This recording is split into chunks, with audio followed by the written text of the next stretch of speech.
ready? It's the Roundtable with me, Robert Bannon. Welcome to the Roundtable, everybody. My name is Robert Bannon, and you're listening to us on the Broadway Podcast Network or watching us on Broadway World or over here on social media like YouTube. I'm excited. You know, we have been told that we're the show where the queer kids come to play, and we love a documentary or film or art or theater that tells the history of the queer community. But more importantly, it's something that we still are talking about today, but may have happened a long time ago. And now you have a chance to see a brand new one, a brand new documentary called Forgetting the Many, the Royal Pardon of Alan Turing. And it's going to be in New York for a run. And it talks about, we have so much conversations about anti-gay laws here in the United States, but it is something that has affected the gay community all around the world, including in Great Britain. And we have she's done fancy documentaries, people, like Gorbachev and all things that we're not smart enough to have on our show. Rosemarie Reed, welcome to the show. Rosemarie, yes. Okay. Thanks you very for being much. Here. Thank you. What made you want to be a documentary filmmaker? Well, I was always interested in news and current affairs and media. And I didn't start in television or film. I started in radio.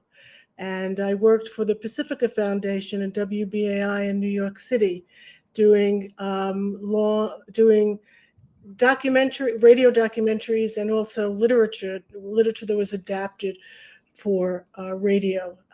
So, for example, I did a piece called Requiem for a Woman's Soul, which was written by Omar Rivabella, and that was about the disappeared in Argentina.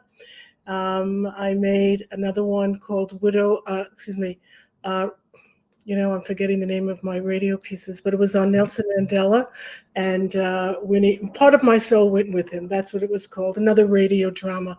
I adapted books of human rights literature and made them into radio dramas.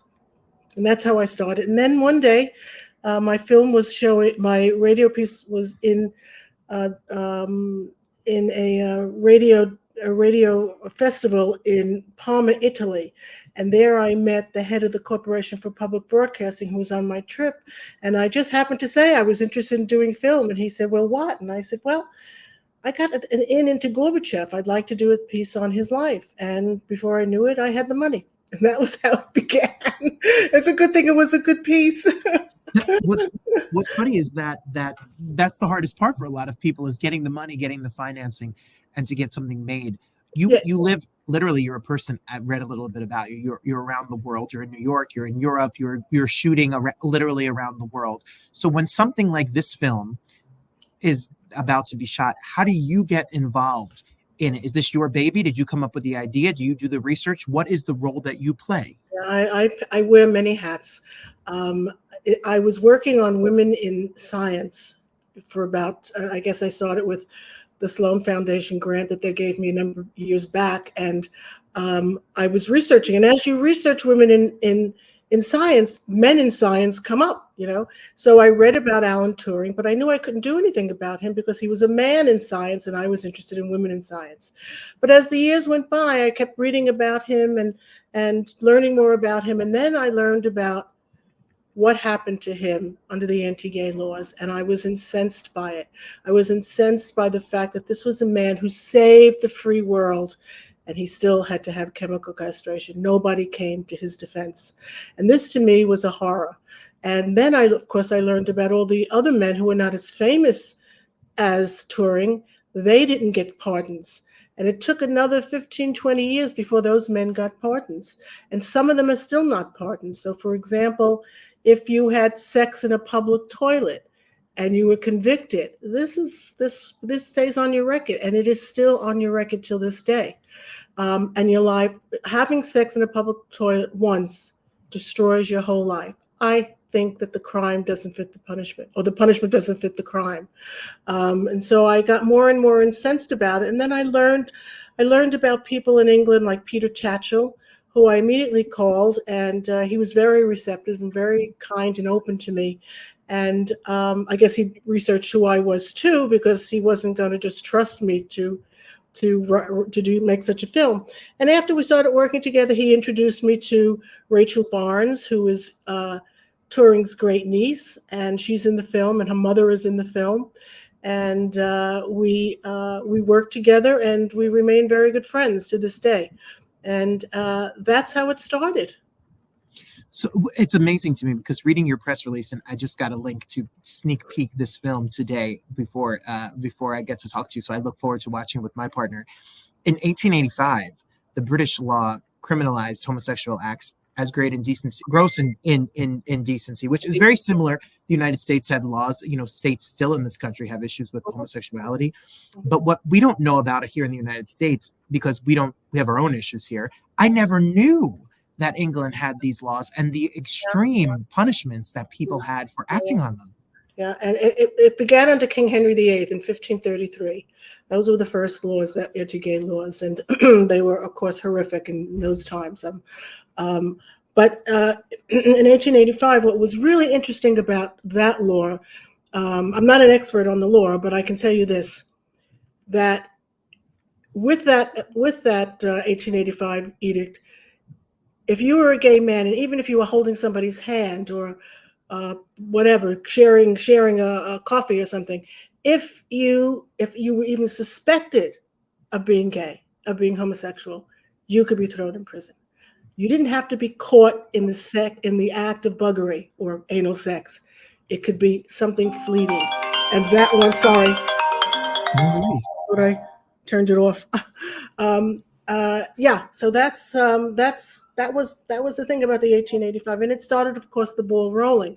And it isn't until a number of years later, decades later, that it begins to change.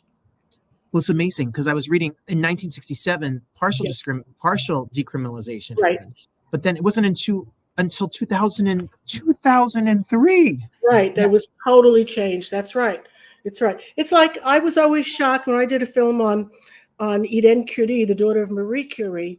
I learned through the research that I did there that women didn't get the vote till 1945. She was already a very famous scientist. She has done many things. She the whole thing with uranium, stopping the Nazis from getting it, wasn't until 1945 that women in France were able to get the vote. Whereas in America, it was in 1912, I don't remember the date, but it was many decades before. Yeah. What can you? It's amazing. It's fascinating to us, and it's why we have to learn about it, because otherwise we don't know. What this is a very important thing that you bring up. My film is not a sexy film. It doesn't have people being in love and going to the beaches. It's a film about history, and we have to know the history, whether it's the gay and lesbian history, whether it's the American civil rights, women's movement, the people with disabilities. You have to know that because there is a history, and people suffered in order to make people today okay. The men in my film really pounced down the doors so that today gay men and gay women can walk through the door. They don't have to go through what happened. So right. It's important that people know that history, that people came before us and suffered and tortured and died for a cause. Very important. You can look at anyone, anything that social change. There's always people who die and always people who suffer, and we cannot forget that. Absolutely. I'm not trying not to give a spoiler alert, but if you're a historian or people know about it, you know that his life was quite complicated and it doesn't end in a pretty way at all. Alan, if people are not familiar, if you don't know who we're talking about, he was really a pioneer when it comes to coding and compute. Yeah. In World War II, things may have not been the same if it wasn't for the work that he did. Can you tell us in your own words what he's famous for? He deciphered the Nazi Enigma code. Now, what was happening at that time, it wasn't only, by the way, Turing. There was a whole group of people at Bletchley Park, and they were working with him. But it was he, in the end, who understood what was happening. You see, we were losing the war in the Atlantic. Churchill famously said, "We're 3 months away from starvation." The British people were 3 months away from starvation. And then Alan Turing made his discovery, understood, and he deciphered the Enigma code. It's important to remember that a gay man did that. and made his mark. But when it came to helping him, nobody was there, not even Churchill, because of the Secrets Act. They had to sign the Secrets Act. And he was, of course, a person who abided by that. He loved his country, and he wasn't going to put anybody in any kind of bad position, even though it was hurting him. And he decided, this comes out in the film, two things, that he decided to go for chemical castration and not a prison term. And he continued his work in Manchester, where he lived after his conviction. And he was an athlete, a wonderful, wonderful athlete. But after the chemical castration, he became heavy, tubby, he grew breast. He was not the same man that he was. And that's attributed in many ways to his death. But we questioned the death in the film. The coroner said it was suicide.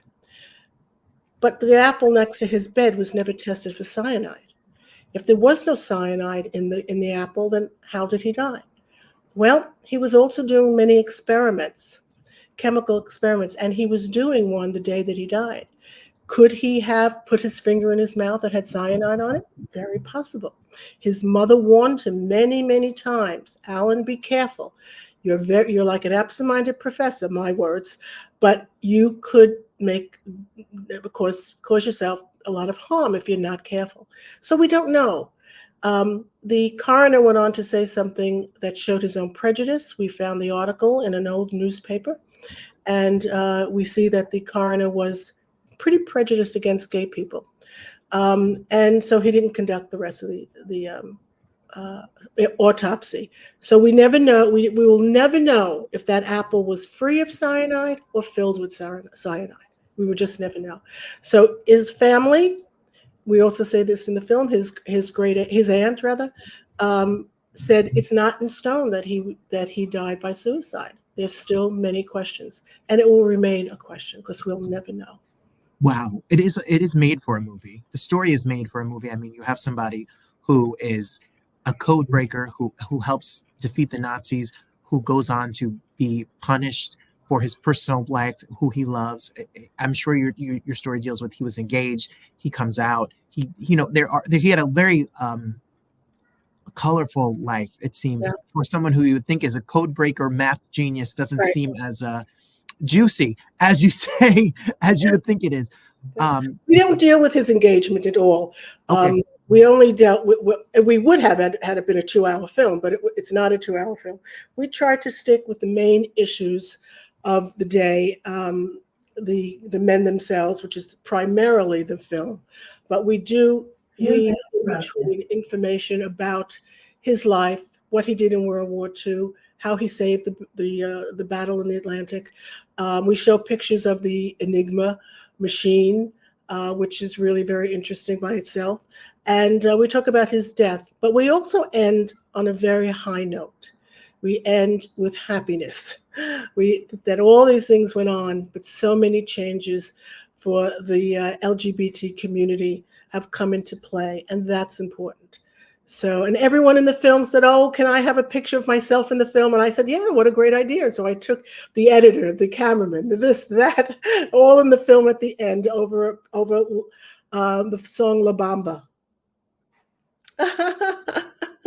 Yeah, very, very, very wonderful. Very wonderful. It took me a long time to make this film. It took me almost 10 years because it's always about money. It's always about money. It's really what it's about. And fortunately, our executive producer came on board and really felt the same things I felt, and we got the film made. And you got the film made. Not only have you gotten the film made, but you've gotten the film in film festivals, and it's got a run coming in New York City in December. That's right. What's it like when you tell this, when people watch the story? What's the reaction? I'm sure it's a very emotional reaction for people in the queer community, especially British or non-British, or people who have fought for queer rights or feel connected to the queer white community, or lost people. What's it been like since you've shown it? Well, the Chelsea Film Festival is the first one I'm going to be at. The other ones I was not in attendance, so I can't really say, but I know that I'll probably cry half the time.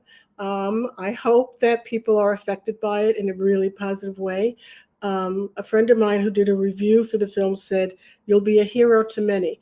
Well, I hope that I'm helping in some way, because there's still a lot of work to be done. We deal with the Commonwealth, Nigeria and Uganda, where anti-gay laws still exist because the British brought them there. But even upon independence, places like Nigeria, it's gotten worse. People are being burned alive. People are being killed. Families are being destroyed. It's just horrible.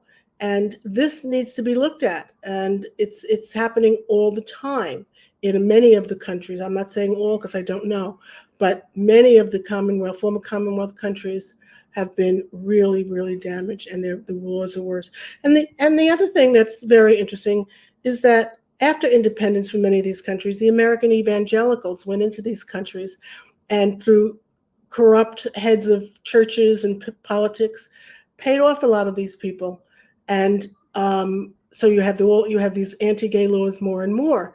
So this was really a horror. American evangelicals have cut back somewhat because they realized that people were being killed, but they really, really did damage in fostering in the churches, that homosexuality is a sin. Absolutely. And there are countless lives millions, thousands of lives who have been lost because of that. And you talk about in the film 100,000 lives affected because of the laws just in the United Kingdom, never mind around this country. What's funny to me, Rosemarie, is that people in major metropolitan areas like New York, LA, like I am, and wherever, out and about in the community, we look at these like they're old stories, that they're things that have happened a long time ago. But we live in the United States. We're fighting some of these battles in places to this day, everybody. Like, this is relevant as ever. Right, it certainly is. And you can't stop. That's what's so sad about it all. If you say, "Oh, we've done that, been there, done that, let's go to something else," you wind up, somebody's going to get in and try and change it. Like, for example, abortion. This is really a horror. We are back 100 years. Women cannot get, even if their lives are in danger. And now the Republicans, I guess, are trying more and more to even do something about birth control. So they certainly want to keep us pregnant and in the kitchen. Yeah. And we really need to fight that. And gay marriage. Pregnant and being a housewife is wrong. No, if that's what you choose, wonderful. That's what choice is about. You can go to traditional ways. That's fine. But there are others who don't want that. And we constantly fight that. So we're picking up the abortion battle again. The Roe versus Wade is again being looked Tested. at. Yeah. Well, this film is important, and I want people to know that you have the receipts of such great work in the past, and doing in-depth research and working with incredible groups of people to get the story told. It's incredible that it's going to be at this film festival, and even more incredible, it'll have a run in New York City in December. I believe it starts December 6th. Yes, the Chelsea Film Festival is this week. This program is my film, Forgetting the Many, will be shown on Sunday, October 20th at 11 a.m. And I invite everybody to come. Come on down. Yes, and December 6th for 1 week at Cinema Village. So I hope if you can't make Chelsea that you'll be able to make one of those showings. Yeah, put it in your book. And we hope that it continues to run and we can see it on television or on demand in the future, and that people who are not in the New York area get a chance to see it. Is there a place or way that we can keep up to date with the film? Yes, you can. There's my website that would be updated, and Facebook, of course, under the same name, Forgetting the Many, the Royal Pardon of Alan Turing. We just updated it a few hours ago. My Facebook, which is Rosemarie Reed, and my website. May I give my website? Please. Yeah. It's filmsforthought.com. And it's FOR, not the letter 4. filmsforthought.com. We'll put the link below us. If you're listening to us or watching us, we'll have the link below you in the bio or in the message, so that you can keep up to date on whatever Rosemarie's got up her sleeve next, because I'm sure this is there's what you're probably tinkering and thinking about what's to come for sure. Yes, I am. I have a small film coming out, short film, but my bigger film is called, that I'm just beginning to do the research. I've been doing the research for about 6 months now. It's called I Was a Doctor at Auschwitz. And it is about a female doctor who was an inmate, and who Mangala, Joseph Mangala, the head of the medical unit there, tried to get her to give away the names of all the pregnant women and bring them to him, in which he then killed them. She learned this very early and then began to give abortions to the women so that their lives would be saved. The babies, if they were born, Mangala would do experiments on them, especially if it was a twin. So these babies died anyway, and tortured. And the women went on, many of these women got out of the camps and went on to have 2 and 3 children. But it's her story. It's actually a book that she wrote of the same title, I Was a Doctor at Auschwitz. And what she did to save the lives of thousands of women who were pregnant. She knew that they would be killed if they gave birth. So you have a question of ethics here. What do you do when you're living in these kinds of conditions? What are the moral issues involved here? Should she have done the abortions? Should she not have done the abortions? What's the choice? If she didn't do the abortions, these women met certain death. So this is a question that I'm very interested in exploring.